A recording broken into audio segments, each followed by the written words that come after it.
Queria agora chamar o nosso prezado amigo, colega, presidente da Câmara de Educação Superior, professor Antônio de Araújo Freitas Júnior, membro da Câmara de Educação Superior, do Conselho Nacional de Educação, presidente da Câmara de Educação Superior, tem pós-doutorado pela Universidade de Michigan, PhD pela North Carolina State University, doutorado em Engenharia Industrial pela Syracuse University, mestrado em Engenharia de Produção. É membro da Academia Brasileira de Educação, da Academia Brasileira de Ciências da Administração e pró-reitor de Ensino, Pesquisa e Pós-Graduação da FGV, Fundação Getúlio Vargas. É professor titular de Engenharia de Produção da Universidade Federal Fluminense e ex-professor visitante da Universidade de Michigan, onde foi escolhido de Outstanding Teacher of the Year. Aliás, parabéns, porque realmente é um showman. Então, convido aqui o professor Freitas para que profira a sua palestra, dando sequência ao nosso painel, ao nosso debate.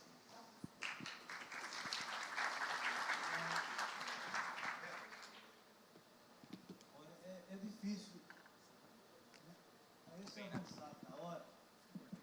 E depois de tão rico congresso da CEBESP sobre inovação e diversidade, né? Você trazer alguma coisa nova, porque já foi tudo já abarcado, inclusive esses 20 minutos de meditação, que eu pude fechar os olhos e dar uma relaxada também. Então, o que eu vou tentar fazer é repetir um pouco do que já foi dito aqui e pegar um outro viés para tratar da questão da inovação e da inclusão. Então, por favor, pode passar. Bem, o Brasil é um país continental com 5 regiões absolutamente assimétricas. Absolutamente assimétricas. Então, quando se usa uma única régua para avaliar o Norte, Nordeste, Sudeste, é óbvio que essa coisa está errada. É óbvio que essa coisa está errada, não é? Então, nós temos que nos ater a pensar sobre cada instituição, cada região que nós temos e fazer valer as questões assimétricas. Por favor. Não tanto.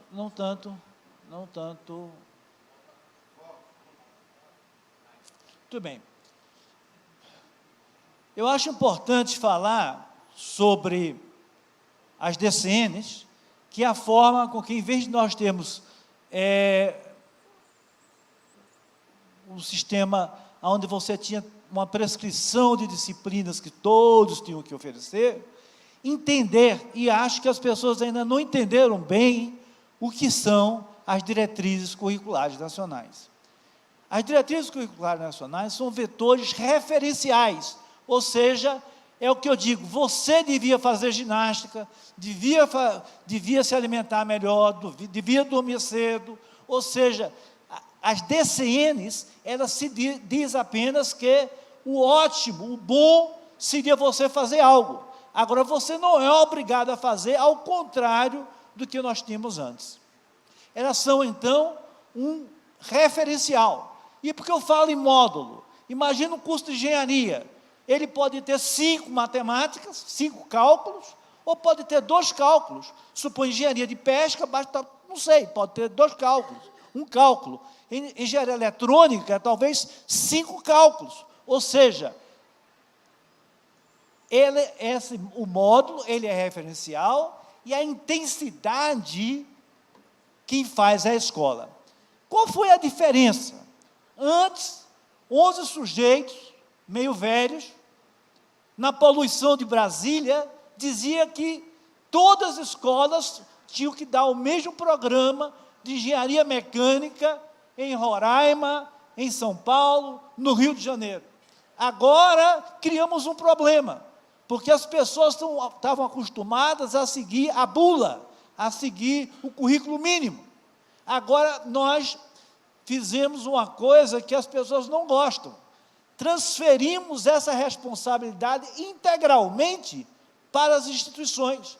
Então, aquela escola de engenharia mecânica em Roraima, o corpo docente decide que é um curso, suponha, de engenharia ambiental, e basta ter um curso de matemática.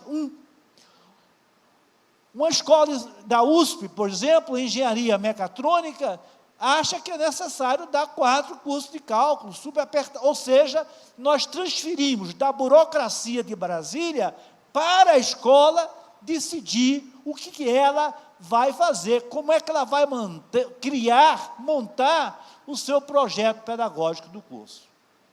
Ou seja, foi dada uma liberdade que as pessoas não estão acostumadas a viver com a liberdade. Mas isto é o que existe hoje. Cada escola pode desenhar o seu projeto pedagógico do curso e, obviamente, o currículo do curso. Nada foi prescrito na poluição de Brasília. Nada. Vamos lá. Adiante. Adiante, amigo. Essas DCNs são feitas, antes de se criar uma DCN, você faz uma ampla discussão,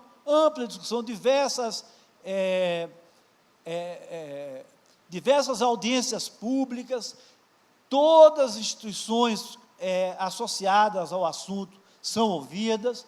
Então, as DCNs, elas representam a comunidade, e o Conselho Nacional de Educação transfere para a escola a construção do PPC e do seu currículo. Não tem mais era muito fácil você pegar lá disciplinas, aí eu tenho que fazer 2 cálculos, tenho que fazer 3 físicas, e assim por diante. Isso não existe mais. Vamos lá, por favor. O objetivo das DCNs é aprimorar o curso, aprimorar a oferta do ensino. Isso vale com equidade social, isso representa empregabilidade, não é?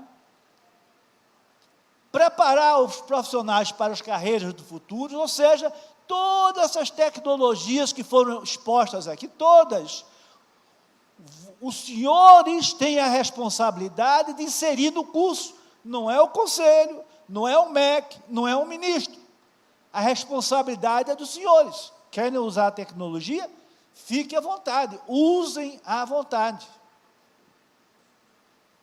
E respeitar a diversidade regional. Com isso, eu estou também tocando na inclusão social. Respeitar a diversidade. E quando eu digo respeitar a diversidade, vamos aqui sublimar e pensar numa escola no Rio de Janeiro. A UFRJ pode ter um curso de administração construído pelos professores da UFRJ, seu PPC e o seu currículo.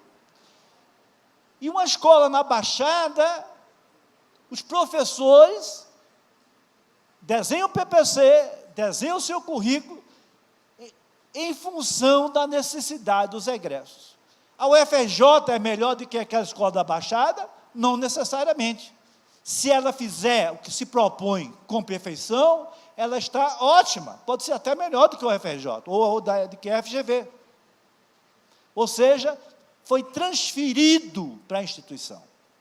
Vamos lá, por favor. Então, as DCNs, as diretrizes curriculares, são guidelines, são orientações. É bom fazer ginástica de manhã, comer cenoura, não atazanar sua mulher ou seu marido.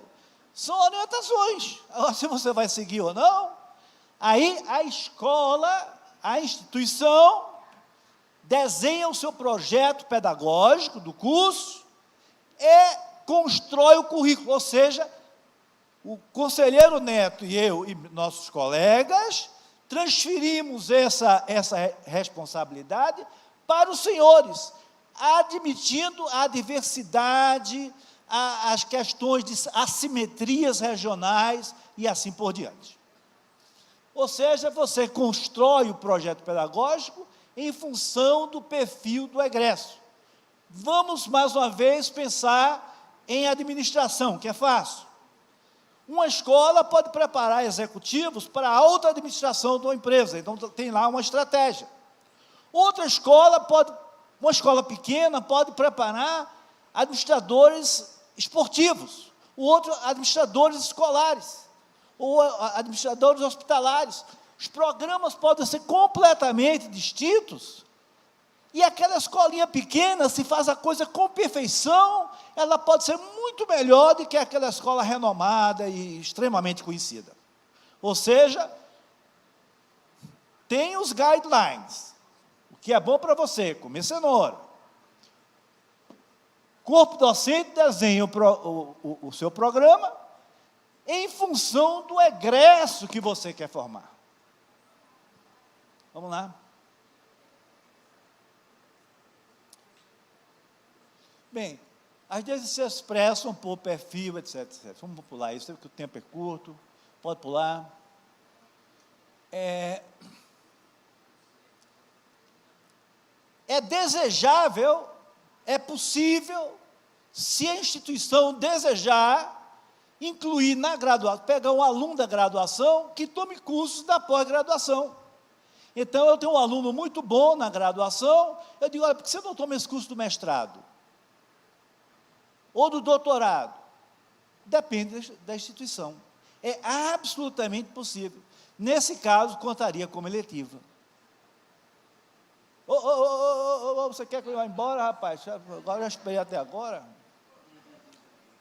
Obviamente, aqui se falou e se falou e se falou de tecnologias. Então, mais uma vez, vocês, nas suas escolas, com seu corpo docente, devem incluir as tecnologias que acharem apropriadas para o perfil do seu egresso.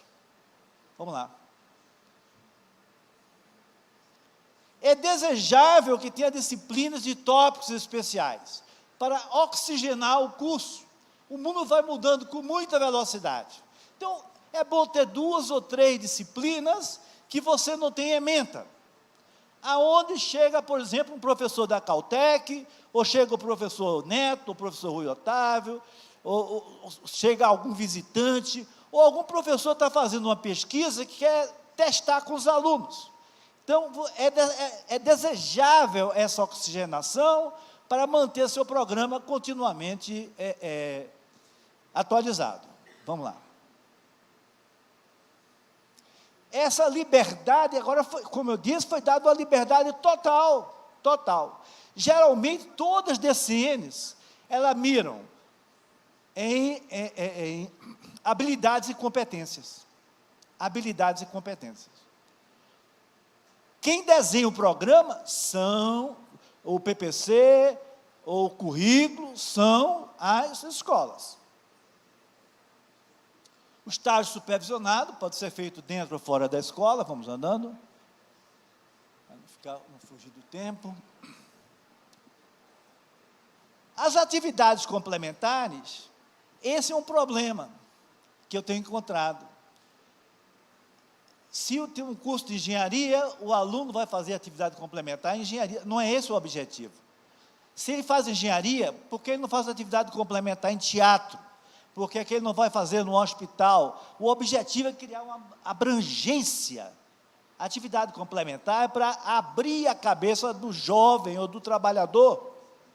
Não é repetir a mesma coisa que ele está vendo na escola. Que pode ser feito dentro ou fora de ambientes acadêmicos. Vamos lá. Por favor. As disciplinas optativas são aquelas que são aderentes ao curso. Eu tenho um curso de administração, então, por exemplo, eu tenho um curso de gestão de risco. Seria uma disciplina optativa, mas que não está no currículo comum. Ou, por exemplo, uma questão de gestão, risco imobiliário, alguma coisa desse tipo. O grande lance está aqui. Disciplinas de livre escolha. Ou seja, vamos imaginar uma instituição que tem a administração, engenharia, música, teatro. É absolutamente desejável essa disciplina de livre escolha. Qualquer outra disciplina existente na IES poderá ser letiva para o seu curso, desde que consentido pelo colegiado ou órgão equivalente. O que eu estou dizendo com isso? Vamos imaginar uma escola que tenha 3 cursos: administração, engenharia e medicina. O aluno toma diversas disciplinas de engenharia, mas para tomar, pode e deve tomar também de medicina, pode e deve tomar também de arquitetura, pode e deve também tomar de teatro. Ou seja, dessa forma você tem duas vantagens, dois benefícios. E eu não estou pensando em grana, estou pensando em benefício. O aluno que se forma em administração, ele vai trabalhar onde? Num banco, ele vai trabalhar, de repente, no hospital, ele vai trabalhar numa fábrica de automóveis. Ou seja, aí você cria a interdisciplinaridade. Você cria a interdisciplinaridade. Eu estudei administração e também estudei disciplina de engenharia, ou de medicina, ou de teatro, e assim por diante. Eu criei a interdisciplinaridade. Qual o efeito correlato a isso? Vai ficar muito mais barato o seu curso. Você vai ter menos disciplinas obrigatórias em cada curso, porque as demais, é desejável que ele transite por outras áreas do conhecimento. É assim, por exemplo, na Federal do ABC. É assim, por exemplo, na Federal do ABC. Ou seja, você gasta mais para fazer um produto pior. Não é? Essa experiência de circular é desejável. É absolutamente desejável. Vamos lá. Aqui são algumas coisas, não necessariamente jabuticaba, mas eu botei jabuticaba só para... Algumas coisas não são jabuticabas, mas eu coloquei só porque são assuntos a pensar. Por favor, adiante. Nós temos 87%, 88% de privadas e 12% de públicas, não é? E aí eu só me lembro do meu avô. Meu avô era uma boa pessoa. Ele dizia o seguinte: se o touro soubesse a força que tem, não estava puxando carroça. Nós somos o touro que está puxando carroça. A influência que a comunidade particular tem é desproporcional, é absolutamente desproporcional ao que deveria ser. Vide o Conselho Nacional de Educação, que basicamente nós somos todos de universidades públicas, com exceção do nosso amigo Carbonari, que ele é de tudo. Carbonari é de tudo. Vamos lá.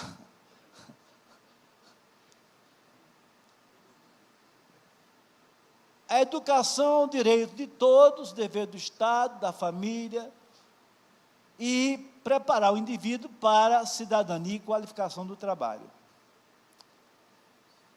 Eu fiz aqui algumas notas com base no que eu vi. A primeira delas é que o MEC, o CNE, as séries, cria portaria, normas, uma porção de coisas infralegais, e aquilo termina prevalecendo. Eu só aplico a Constituição e as leis. A Constituição e as leis. Aí tem um cidadão lá que por acaso passou rapidamente pela sede, ficou 2 anos na sede, aí diz 2.5, 2.7, 2. Mas vem cá, tem os sinais não diz isso. A LDB não diz isso. A Constituição quer mais gente estudando, quer mais gente trabalhando. Aí o cara passou lá correndo, mudou, não, agora a partir de hoje, quem tiver 2,5 está ferrado. Quem tiver 2,7 também. Aí o camarada Está aí o nosso conselheiro, temos lá, curso com avaliação 4, mas no subitem lá, ele tirou 2, aí a série diz, reprovado, esse curso não pode ser iniciado. Curso 4. Mas porque tinha lá um rabicho, que o avaliador talvez estivesse cego naquele dia, ou não, não é? Deu vem cá, mas a Sinai não diz isso, a LDB não diz isso, nada diz isso. Aí o cidadão, ele dormiu com aquele negócio na cabeça e botou. Ou seja, nós temos que nos ater pela Constituição e pelas leis. As leis foram feitas no Congresso Nacional, que representa o povo. Como é que um cidadão lá cria rabicho e eu sou obrigado a seguir esse rabicho? Não pode. Vamos lá. E o nosso grande problema é o futuro.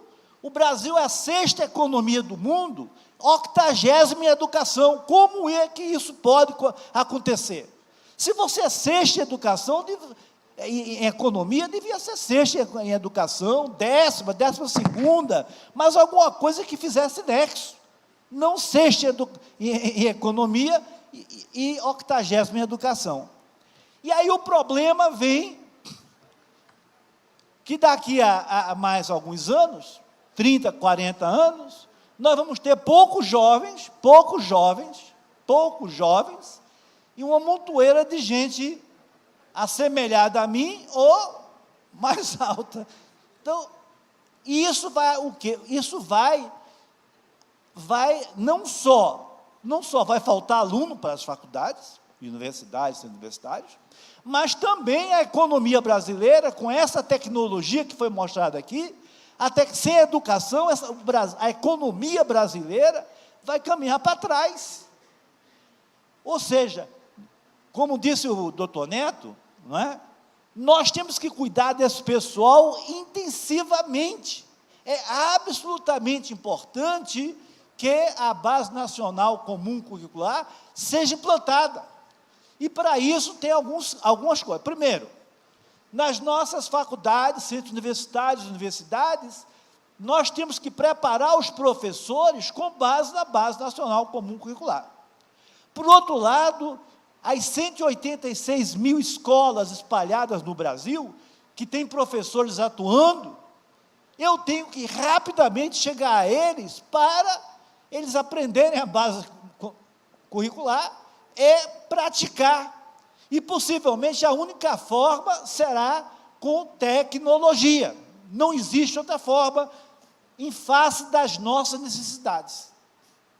E aí tem muitas combinações possíveis. Tudo é possível quando você quer. Tudo é possível quando você quer. É só uma questão de desejo. As pessoas gostam muito de ficar em Brasília, no ar-condicionado poluído, pegando pneumonia, essa coisa, mas falta gente que pise na lama, que vá fazer as coisas acontecerem. Tem uma festa no Planalto, está todo mundo lá, tira foto, uma maravilha.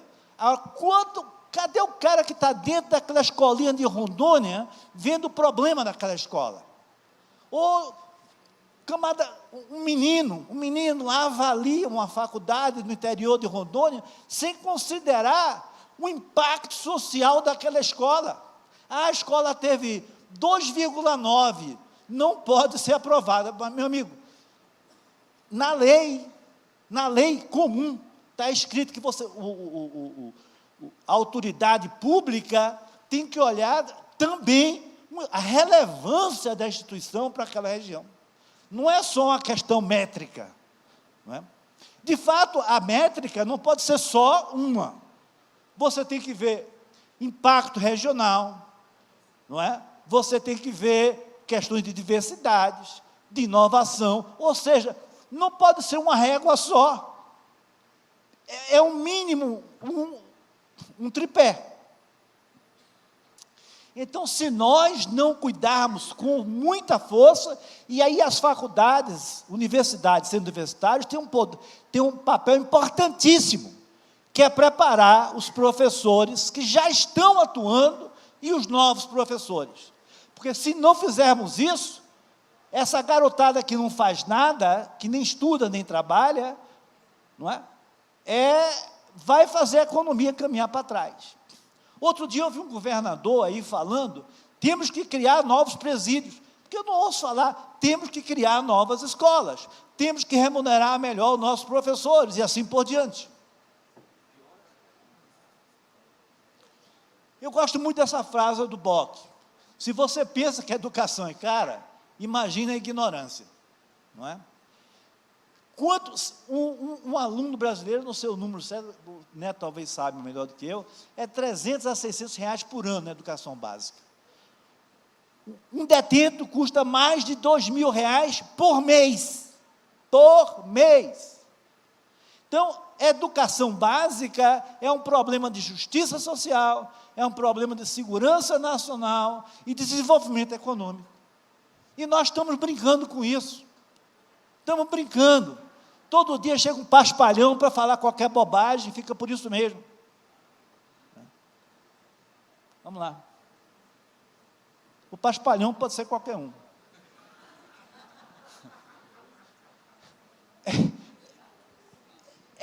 Esse arranjo de escola, carteirinha junto de carteirinha, sabe como é que surgiu, segundo Sir Ken Robinson, que ele estuda esse negócio? Na Revolução Industrial, houve a Revolução Industrial. Os trabalhadores ficaram agoniados, começaram a quebrar a máquina, mas não deu jeito. É igual o Ventos, teve a Revolução Industrial. E aí, para preparar as pessoas para poderem trabalhar nas empresas deles, eles ajudaram a montar as escolas. E então surgiu aquele arranjo fabril, aonde eu tenho 50 alunos, e eu dou a mesma aula para 50 alunos, quando cada indivíduo é diferente do outro. E esse arranjo fabril deve-se à Revolução Industrial. Ele faz uma parte, duas, três, e depois recebe o certificado. Vamos lá. Nós continuamos praticando a multidisciplinaridade. O que é isso?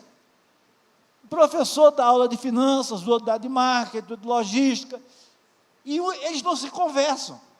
Depois o aluno tem que se virar para juntar essas coisas. Vamos lá. Professor, já ultrapassamos 10 minutos do tempo, se o senhor puder avançar. Já estou nos finalmente. Pois não, obrigado. Isso depende do relógio também, né? Não.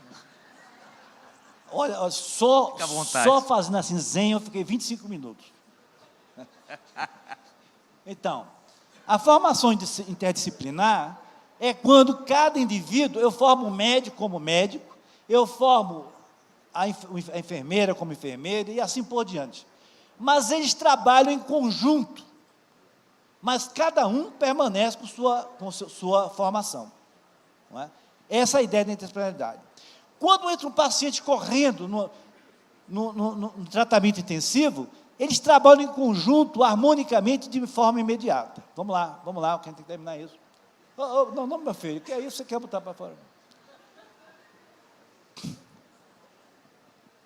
A ideia básica é que nada na vida, para essa aguinha chegar aqui, teve alguém coletando a água, alguém examinando quimicamente a água, alguém fazendo essa coisinha de plástico, teve logística, teve finanças, teve marketing, ou seja, tudo que existe é transdisciplinar, ou seja, nada no mundo realmente é fragmentado. Então, quanto mais formos transdisciplinares e interdisciplinares, muito melhor. Vamos lá. Aqui é uma coisa que me incomoda. O doutor Neto fez o seu pós-doutorado na Caltech. Os Estados Unidos têm umas 100 universidades, que elas são as universidades de pesquisa. Mas não, uma escola lá pequenininha, lá longe, se ela quiser fazer um doutorado, ela pode. Se ela quiser fazer um mestrado, ela pode. Se quiser fazer uma pesquisa, ela pode, mas ela não é obrigada. Nós inventamos aqui uma maluquice, que só é a universidade tiver 4 mais 2. Por que não 6 mais 8? Ou outra combinação qualquer. Alguém acordou com 4 mais 2? Podia ser 2 mais 1, que dá no mesmo, entendeu? Ou seja, isso implicou, eu sou doutor, ele também, pessoal é doutor. Então, Eu sou absolutamente a favor de mestrado e doutorado, não me entendam mal. Agora, forçar João a casar com Maria, na marra, não dá. Eu exigi que uma escolinha no interior do Maranhão, uma universidade no interior do Maranhão, tenha 4 mestrados e 2 doutorados, talvez seja impossível. O mais natural é dizer, cada um siga o seu curso. Você acha que a FGV vai deixar de ter doutorado e mestrado? Você acha que a Federal de Minas Gerais vai deixar de ter mestrado e doutorado? Não. Deixa cada um seguir seu curso e cobra pelos que eles fazem melhor.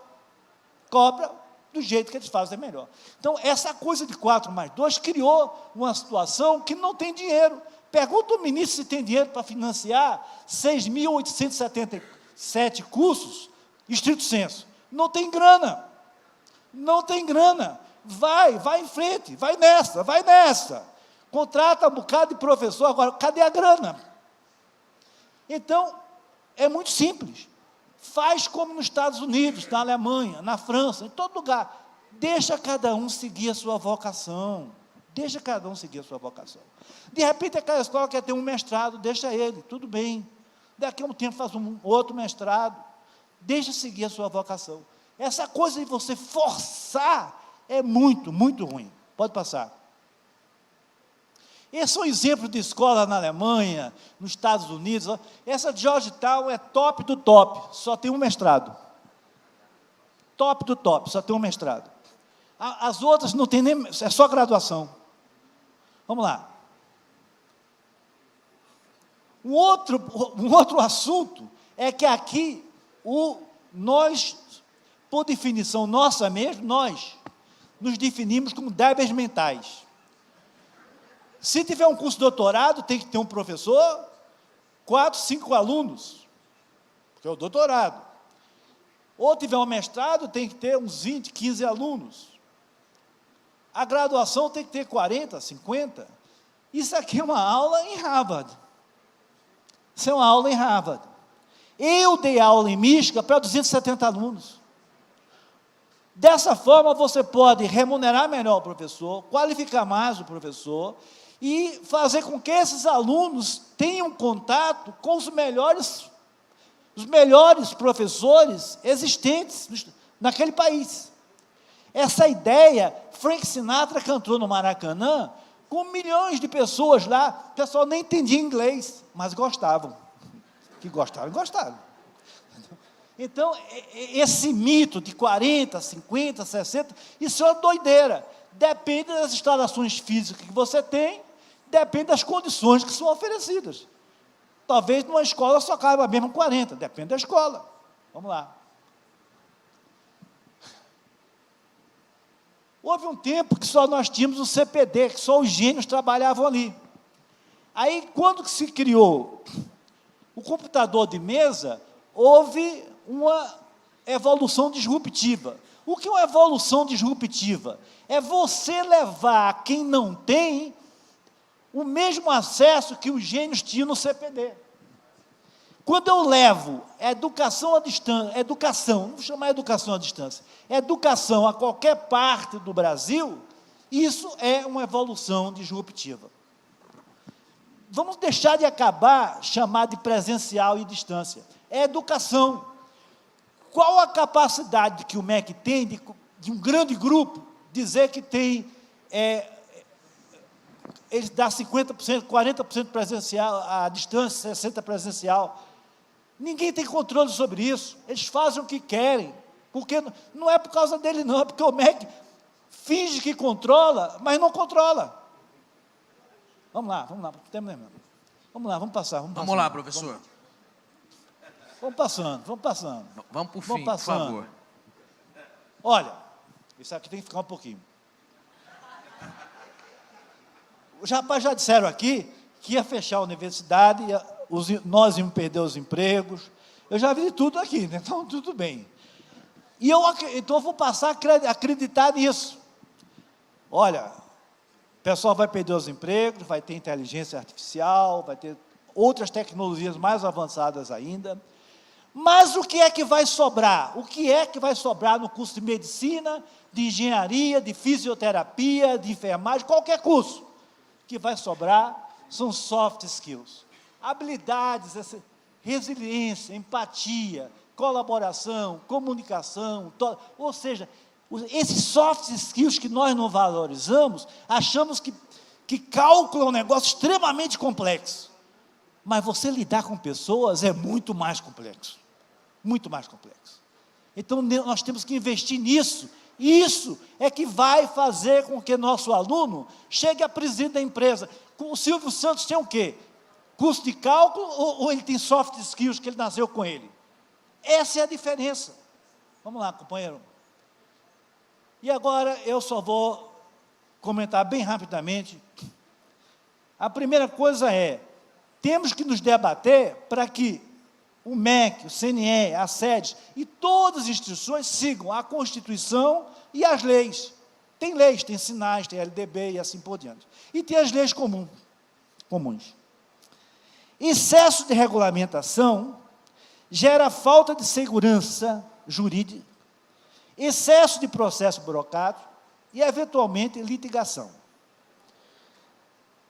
Avaliação de IES. Imagine a USP, que tem mais de 100 cursos. Aí você avalia graduação, mestrado profissional, mestrado acadêmico, doutorado. Ou seja, você vai ter na USP sempre avaliadores. Como é que ocorre no mundo fora? E falta dinheiro, não tem dinheiro, ainda diz que não tem dinheiro. Como é que ocorre? O camarada chega no MIT e avalia o MIT. Avalia a instituição uma vez só. E aí você pode pegar os melhores avaliadores para avaliar a instituição. Imagina a USP, que é uma excelente escola. Qualquer curso lá eu já imagino que é excelente. Se tiver algum curso com problema, o próprio sistema vai em cima deles. Ele vai autorregular. A USP não vai querer, não vai aceitar ter um curso frágil. A FGV não vai aceitar ter um curso frágil. Ou seja, por que é que eu faço essa parafernália de gastar um dinheiro que não tem, de mandar milhares, era essa Ineptur, não é? Ineptur, que não resulta em nada, né? Não resulta em nada. Basta avaliar a instituição uma única vez. Se ela é excelente, ela fica incomodada com o curso fraco.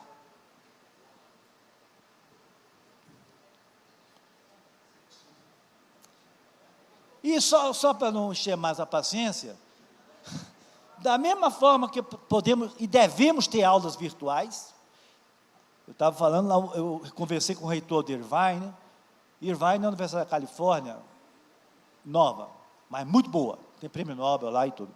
Ele disse que os professores médios, os alunos atendem a aula quando podem, senão tomam o mesmo curso em casa na hora que dá. Se o camarada é uma estrela, ele quer estar presente, não é? Então, da mesma forma que temos aulas, como é que essas 186 mil escolas no Brasil, como é que eu posso atingir os professores? Usando mediação tecnológica. Essas escolas, algumas não têm banheiro, manda fazer banheiro. Quase todas não têm biblioteca. Que tal usar a biblioteca digital? Quase todas não têm laboratório, inclusive o doutor Neto está estudando isso. Praticamente nenhuma escola pública no interior tem laboratório. Que tal laboratório digital? Isso já existe, foi mostrado aqui hoje. Já existe, é só você disponibilizar. Fica baratíssimo para atingir 186 mil escolas. Então, obrigado, desculpa por ter passado o tempo, mas já que eu preparei, levei um tempão preparando isso. Então... Muito obrigado, professor Antônio Freitas.